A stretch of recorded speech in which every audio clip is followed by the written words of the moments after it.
How to draw the face with Mrs. Bibb.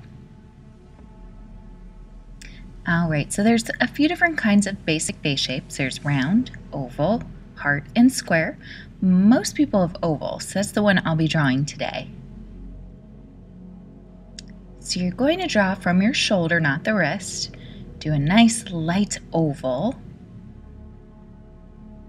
And we're going to draw a little division line right through the center. That's where your eyes go. A lot of people think your eyes are higher, but we're measuring from the bottom of the chin to the top of the skull.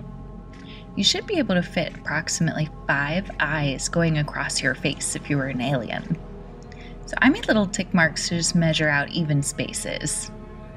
And for now, you're going to put kind of a generic football shape where those eyes should go. Next, coming down the face, we're going to divide it into thirds. Nice light guideline. When you come down a third, that's the indicator for your nose.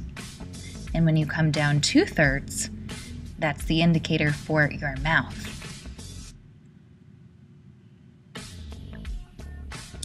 Alright, so let's talk about noses. I see a lot of those, where your nose is in profile but your face is facing forward. Or what I like to call the cauliflower nose. Or the nose that connects up to your eyebrows. None of those look particularly real. So the outermost edge of your nose aligns with the inner corner of your eyes. And your nose has structure. It has a ball in the center and then 2 smaller ones on either side. Now what should I do here with my pen? I'm going to use the outside shape to guide where the nostrils end and following those inside curves for nostrils. Don't connect them. They shouldn't feel like a flap that comes up your face. And don't draw a line that connects to your eyes or your eyebrow. From the center of the eye down indicates the outside of your mouth. And we're going to do something similar with those circle shapes to set up some structure. So if your mouth is relaxed, the corners match the center of your eyes. And I'm just kind of following these circles. Notice that was not a straight line through the middle of the mouth. It's a nice relaxed lip shape. From the outermost corner of your eye is the neckline. This will help you. You don't want a neck that's so small it doesn't look like it can support the weight of your head. So following the outer corner of the eyes is a great indication. We're going to divide the top half of the head into thirds. Going up a third, I like to call this the surprise line because your eyebrows probably aren't going to touch this line unless you're really surprised. And going up 2/3, that's your hairline. Alright, those eyebrows, if you were Kim Kardashian and had them done every day, come up from the inner corner of your eye and a 45-degree angle out from the outer corner of your eye. You're just going to draw a nice basic shape. Don't draw all the individual hairs when you're just working on the contour sketch. It just means you have to go back and erase later. A nice easy curve. Coming up 2/3, that's our hairline. I'm drawing a female form. So that's the part, hair coming down. And again, we drew that oval, but you need a little more brain space, so work out a little farther. Your head is more egg-shaped, even though your face is an oval. See how the curves are going to follow that direction the hair is growing, up and out. Again, give yourself some brain space. And again, the hair kind of follows the form of the head, right? It's a little like a beach ball back there. And coming down. Again, this is just a really basic generic female form. All right, so ears go from the inner corner of that eye coming out to the bottom of the nose. There's a few different ear shapes. This is the most common, kind of a nice easy swoop. And then as you observe, you can do more details from there.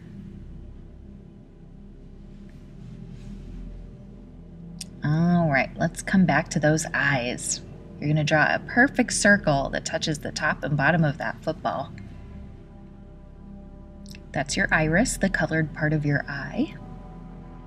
You're going to come in and do another circle, again, perfectly centered, perfectly circular. That's your pupil. And here's the highlight.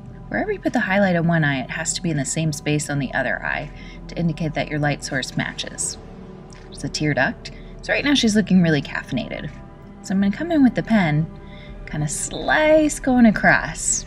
That's your eyelid. So I no longer have the perfect circle because it's getting cut off. I'm just going to keep the parts that I need. So she instantly looks a little less awake and a little more natural. There we go. Now we still have that pencil line that shows the top of the iris. That indicates your eyelid. So when you blink, the skin goes around that round shape of your eye. A little less awake. Now I can come back and erase what I don't need. And just look at a little more normal. So let's talk about some eye don'ts. When your eye is a football shape, it's going to look a little different from person to person. That one's okay. But I see a lot of these kind of eyes, where the iris and the pupil are really small and tiny. And there's just way too much white space going around. Ladies, I tend to see a lot of ovals, like you're a kitty. And sometimes I see the eye where it's attached to the top. And again, really small pupil. It looks like the person's taking too many drugs.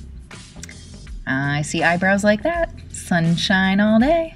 I see a lot of eyelashes that look like a tidal wave.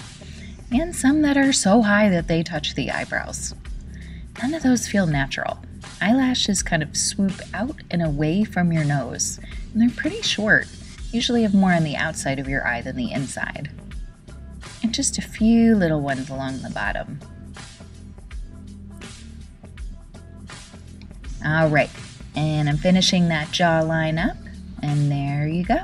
Basic face. Now you try.